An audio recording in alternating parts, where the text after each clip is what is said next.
Welcome to another OCD Recovery Instagram Live. I'm going to be talking a few topics, but the first one I'm going to be talking about is how much OCD has changed in the last 10 to 15 years and why we need to be so grateful of that. Now, the first part is in relation to forums. When I started, when I was suffering, so let's look at, so I'm 30, nearly 36 now. So when I was really suffering at 19, 20, the internet was a disastrous place for OCD advice. You had forums which were 95% reassurance and negativity. And when you go into these forums back then, it was just constant. I've got this symptom. What's your symptom? I've got. I think I'm never going to recover. I'm the worst case. I'm never going to get better. All this kind of stuff, just over and over and over. That was what forums were like in the past. So you used to go in there already struggling, feeling pretty hopeless, and you'd come out feeling more hopeless. And so it was like that. And I used to think, how the hell is these forums like that? Why is it like that? Why is there not? Where are the recovery stories? Like there was no hope. And it's because anyone who recovered just left the forums. So I thought, God, this is a disaster. I thought, how am I ever going to get better from this disorder? What am I going to do? And that's what those communities were like at the time. And when I built our Facebook group, which is nearly at 12,000 members, which is excellent. We've really seen so many people that came in to that Facebook group who were originally not very far with their OCD and now offering so much advice to everyone. And we've seen it grow so much, and it's so great to see everyone helping each other. And it's done exactly the thing that I wanted it to do when I was stuck in the past. And that's what I wanted for myself when I was suffering, to have something like that. Because to have a Facebook group where it's obviously a free service where people can go in, learn from each other in a positive, uplifting way, and people who recover come back time and time again and share their story. That's what you want. You want a place where people are coming back time and time again to share their story, because otherwise there's no hope. I want to hear loads of recovery journey stories. I want to hear the hardest things people have overcome. I want to hear people who've had comorbid other disorders, people who've had really bad generalized anxiety disorder, really bad panic disorder. I want to hear stories about people that had fibromyalgia recovering from OCD alongside having fibro. I want to hear stories of where somebody was homeless that has come back with OCD and turned their life around. And I see those stories. You know, doing this job, I see things in life that I would have never seen unless I was in a position today like this, working with firsthand with all these stories. And every day is like that. I work with so many different countries, I see so many different lives, and I see so much hardship that people overcome. People come, when I pick up the phone, I never know, apart from the notes that they've given me prior to coming in, what's going to be their story.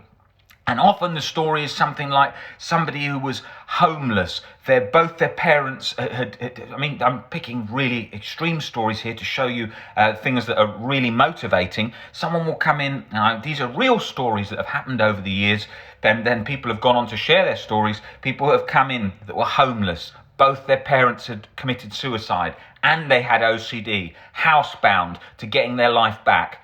Those kind of stories, incredible. People who come in when I'm calling them, they're in the hospital. They've got all their family around them. They're on a third suicide attempt. They can't see any way out of POCD. Their family sent them to 3 or 4 centres, and we've then worked intensively with them and got them back on their feet. To see those stories, to see people that have had cancer, like Alfie's story on our YouTube channel, was on his way to recovery, just getting over OCD, and then bang, he got hit with cancer, stage 4 cancer, and he had about a 50% survival rate, and he offered inspiration to everyone in between having chemo, in between not knowing how long he had to live or what was going on, and he had bone cancer as well. To imagine those kind of scenarios, so challenging, and people overcoming those.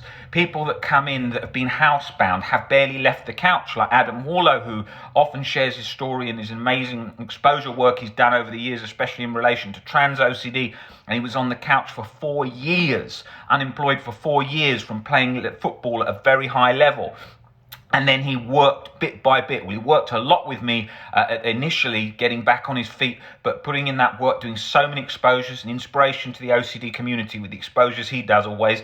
And then bit by bit, he built his life back. And now he's a personal trainer. He's teaching loads of exercise classes. OCD does not hold him 90% of what it used to in the past. So if you look at things like that, this is inspiration. These are the things. And it doesn't matter where or what background. People call me from Colombia, from Pakistan, where they've had deep brain stimulation or some really radical treatment method. Not because deep brain stimulation is done all around the world, but I'm saying that just has gone for sort of drastic measures in certain countries which haven't gone well, and then they felt more hopeless, and then to getting back on their feet. Or people who what other things do we see? People that whole family has they've fallen out with all their family over OCD, and they've ended up living alone and feeling like they'd lost everyone and coming back. Or different neurological disabilities like Juanfred Villamoria, who you often see on this page, who's got dystonia but went on from suicidal when he first came into me. And I started working with him. His family reached out to me and they said, Robert, can you please help Juanfred? He follows your page and he's a big fan of the work that you do, but he's struggling really hard. And this was a guy who there was motivation boiling over under the surface, but he just didn't know how to tune into that because he was so consumed in the locking mechanism of OCD. And he had dystonia. He'd been bullied all his life. He had neurological, he was finding it, her whole body was twitching and trembling all the time because of dystonia. That guy went on to be running marathons, to training for Ironmans, being on the radio in Mumbai, being in doing dozens of things for charities, being a speaker at TED, being a TED speaker, speaking on behalf of different charity foundations for in India, talking about OCD and dystonia and dyslexia. Look at these obstacles that people have overcome. Then you've got to think, hold on, these people have got barriers with language, barriers with no treatment at all near them, barriers of different diseases, barriers of financial situations, everything barriers, and they overcome. This is what it's about. I can pick out thousands of stories of the opposite, of people who were always focusing on the reason they couldn't do it. And that is the barrier. That is one of the big barriers. My job is to motivate them and show them, look, to get forward and go in the direction you want with life, you've got to overcome all those barriers. And you've got to do it, and you've got to look for any reason you can do it. And stop looking at the reasons you can't do it. And look for just one. You only need one reason you can do it. That's it. You can have 1,000 why you can't, just one. That's hope. And that's what it's all about. And that's my job all the time. And some people are so focused on why they can't. That's their whole focus all the time. Why I can't, why I can't, why I can't. They haven't even got energy for why I can. And that is what it's about. You have got to stop thinking of the barriers. This account, everything that I do, and the community that we've got thousands of people that are in the Facebook community and follow these pages, and there are people in all different parts of the world who are all in the same position as you, and they're all reading the same books, and they're all doing everything to recover. That wouldn't have even happened had I given up hope when I was 18. Everything came about from where I was reading those books in my bedroom, in my parents' house, thinking, how am I going to change OCD for me, and how am I going to change it for others? I could have stopped it all then. I could have said, forget it, it's too much hard work, I'm going to leave it, it's not possible. None of this would be here. To do that, I had to build on one bit of hope at a time, laying those foundations brick by brick, to building my life back for me so that I can then build life back for others. If I hadn't worked on it one day at a time, bit by bit for me, I wouldn't have had the energy to work with others. It had to be something where I was confident, I felt strong, I felt like I had taken my life back, where I was passionate to then make the change. Because at first I needed every ounce of energy for me, because it was a battle every day. Now, when you think of those communities in the past, the old Facebook communities, the old forums, constant negativity, even if somebody comes in with one bit of hope, it's gone. Because it's smashed by thousands of negativity and thousands of bits of no hope. So to change it, we have to install tiny bits of hope everywhere. And at the same time, we need to not focus completely on an obstacle. How many obstacles do people have in life in general, in everything? In life, you're being hit with obstacles all the time. If they're family, if they're exercise related, if they're financial, career-wise, everything. If you run a business, for example, you will be seeing things coming up, problems all the time, no matter who you are, no matter what you're doing. And life is like that all along. So you've got to think, how can I overcome? How can I overcome? All your life is overcoming obstacles. How well you handle the situations, whatever, be they health, problems too. I see people that come into me that because I'm a human and I'm going to think of things that are obstacles or things that are problems, and I'm going to dwell on them a bit more than I should sometimes because I'm a human. And then someone comes in the door to me and they come in and I listen to their story and I think, what the fuck am I dwelling on this for? Why am I so concerned and fixed on that thing, be it not an OCD thing, but something in life? Because you see somebody complaining with a lot less. Always the case. You can go on YouTube, you can find somebody with no arms, no legs, training in a gym and being positive. And you think, wow, this is mind-blowing. Now we don't need to force ourselves to be like that instantly, but we need to remember, we need to think of these things. I often anchor into those situations, specifically around the Holocaust.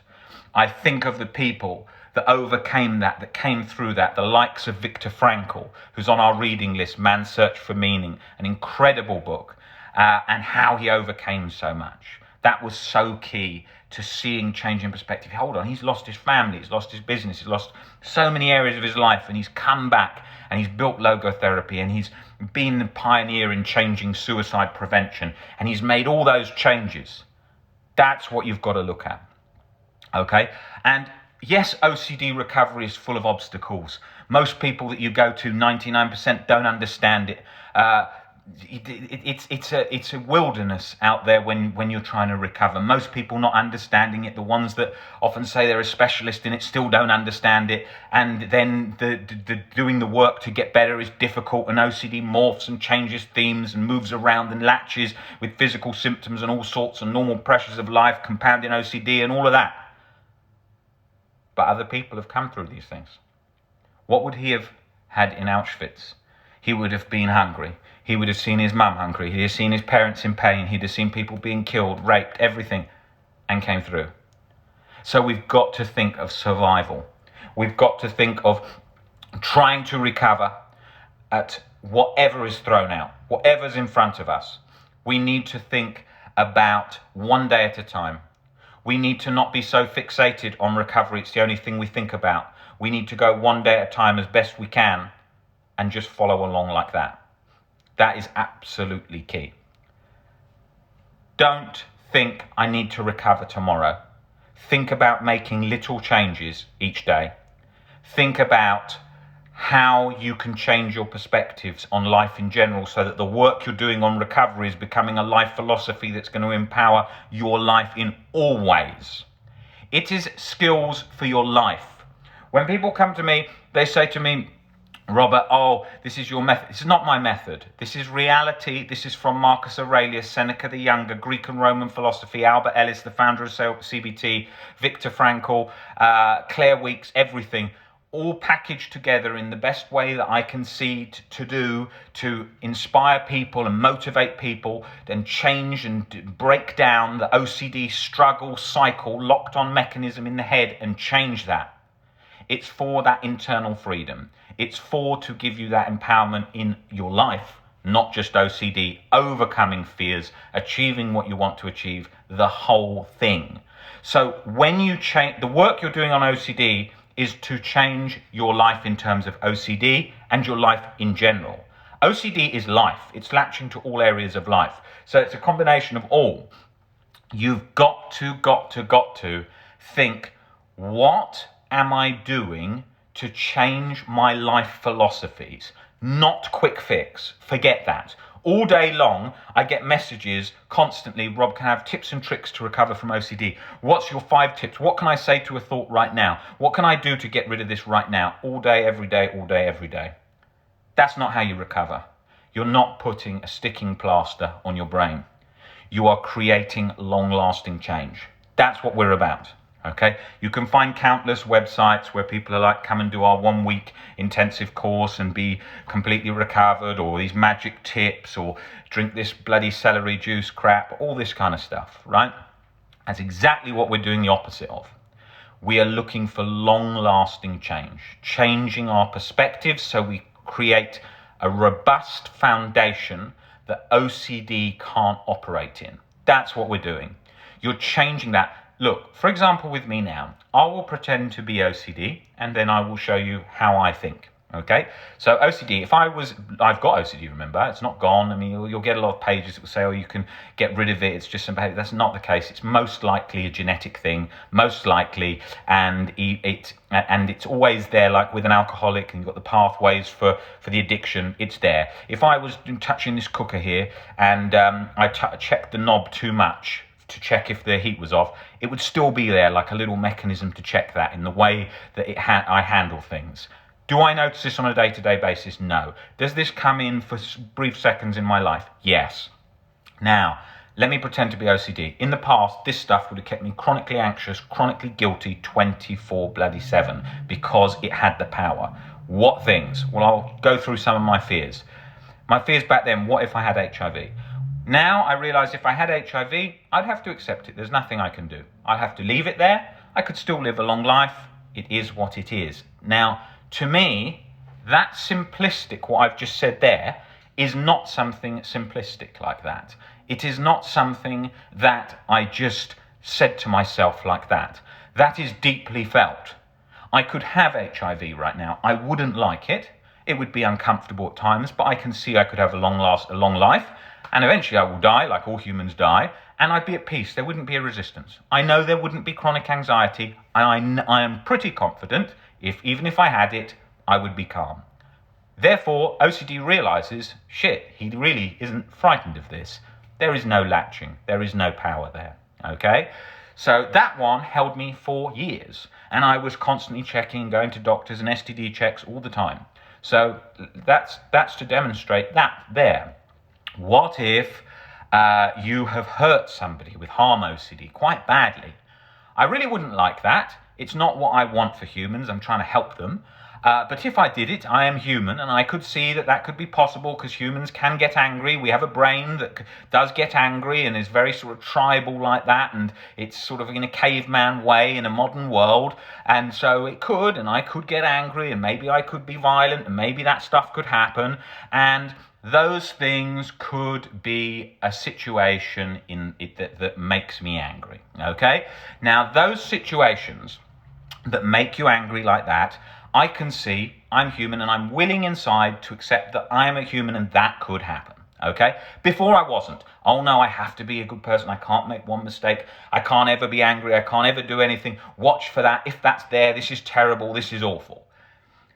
So, there's acceptance of being angry. There's acceptance of causing an injury. There is acceptance of doing harm. I am at peace with that, even if it were to happen.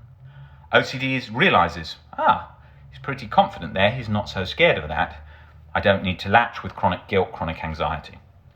Now, let's talk about what it will then do. It will then move to other things, other thoughts, other fears, and come up with new things all the time. That's its nature. I don't need to go through all of those like I've just done there, because I am aware and I can internally observe it as an observer that it's trying to mingle. It's trying to get in there, trying to latch. It's sort of hijacked the brain in terms of trying to get its attention all the time and the spotlight on it. And so when it's doing that, I don't need to do that level of acceptance. I can observe it, so I can see OCD thoughts for what they are.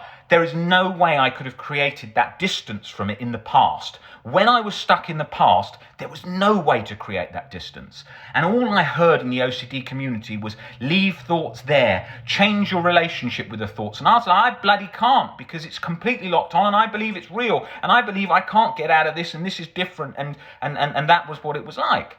So when I was looking at that, I saw, this needs to go back to what the founder of CBT said, Albert Ellis. The founder of CBT, it was laid out there that unconditional self and life acceptance gets under it when it's latched with chronic guilt and chronic anxiety. So that was absolutely key.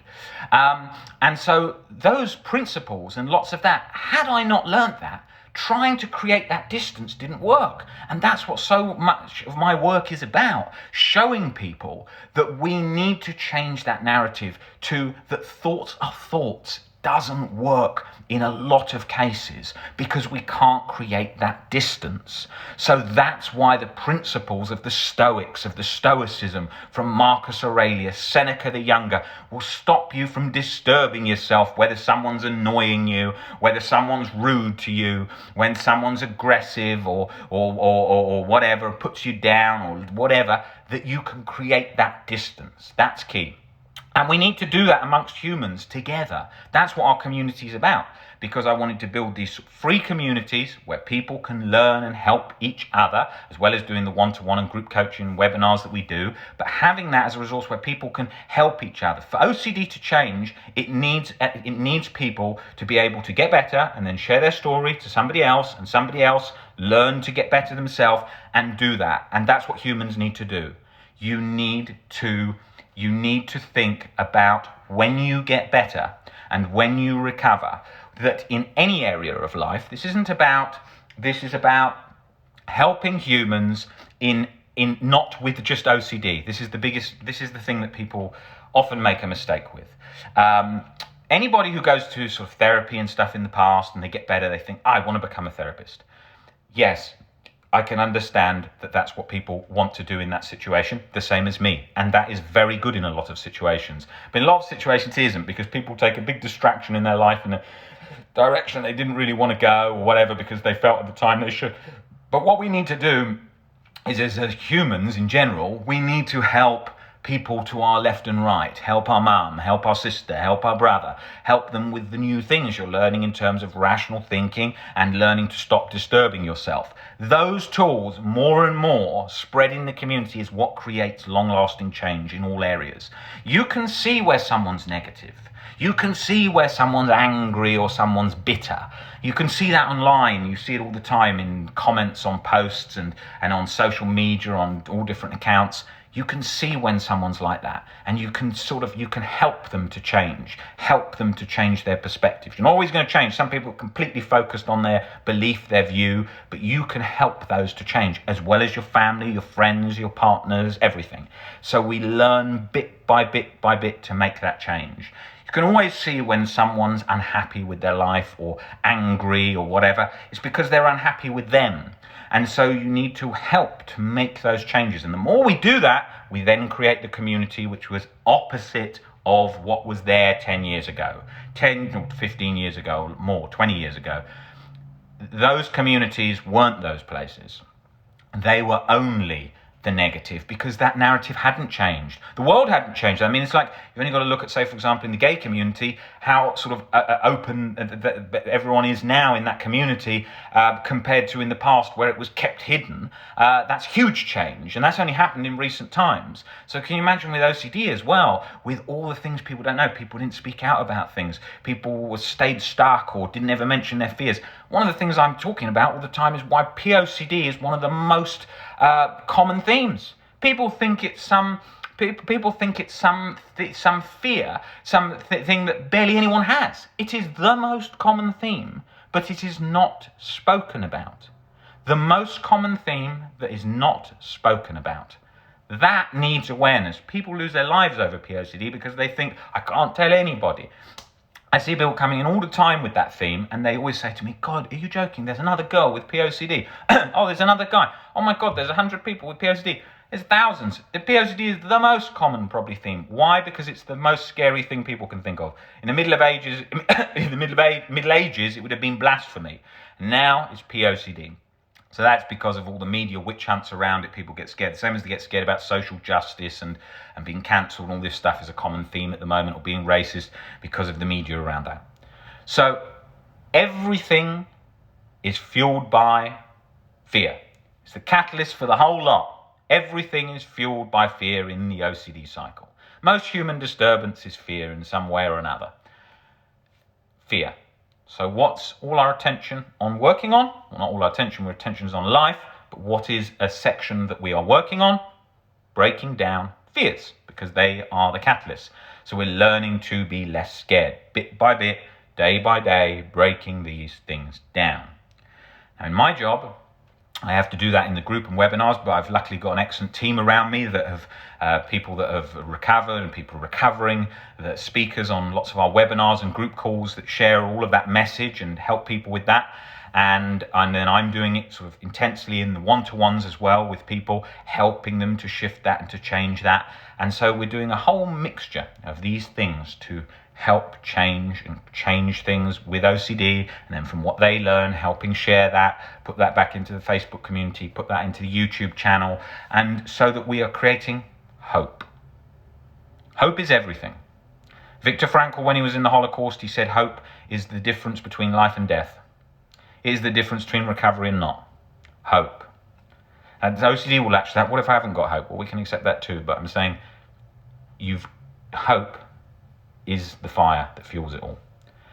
Seeing that you can recover. Seeing that you can get better. Seeing that negativity, criticism, whatever, leave it to come past you. Focus on your recovery. Focus on being positive. Focus on helping others. Focus on change in the right ways that you want to see for you, for making those changes. The things that you want to see for you, and the things that you want to see help people in the Facebook groups and so on, because that makes the difference. 17 years old, I was in those Facebook groups, in those forums in the past.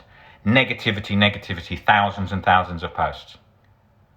I could have stopped everything at that point. I could have listened to all the other stuff. When I used to go at that point, in that period, now look, doctors, therapists, and lots of therapists, they're trying to do the best from their knowledge of things. But some of them still have the narrative in their head that OCD is a disorder you've got to suffer with your whole life and you can't recover. That narrative needs to change. That is where people stay stuck. All the time I used to hear that. Oh, you're just going to have to learn to live with it. You're going to have to try meds. Have you not taken meds? Oh, you definitely need to be on meds all the time. There's nothing wrong with meds. Meds help take the edge off. But it certainly wasn't this. The World Health Organization ranked OCD as top 10 most debilitating diseases for sort of loss of work in the past, 50 years ago. So they didn't have the resources then. They didn't have the help then. The disorder was very different then. Okay, now it is very different.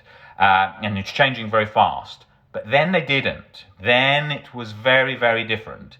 Then you wouldn't have even known you had OCD, wouldn't have known about exposures, wouldn't have known about acceptance. They only brought in benzos, or I'll get the date wrong off the top of my head, let's say 1950 something, I think it was, for benzos when they were introduced, which are obviously highly addictive but brought relief for some, and OCD can cut through it like a hot knife through butter, usually when there's chronic guilt and so on involved. It tends to do that a lot of the time.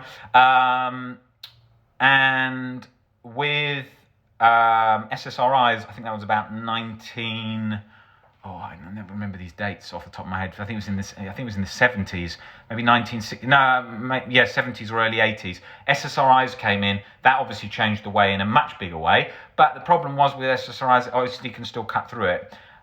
OCD, if you've got, say, POCD, chronic guilt, whatever, existential, depersonalization, derealization, you're so fixated on that, you can't stop thoughts. You'll always be able to think of, say, if someone says think of a vegetable, you'll be able to think of a carrot. You're going to be able to do that whether you're on cocktail of very high meds. So it tends to cut through.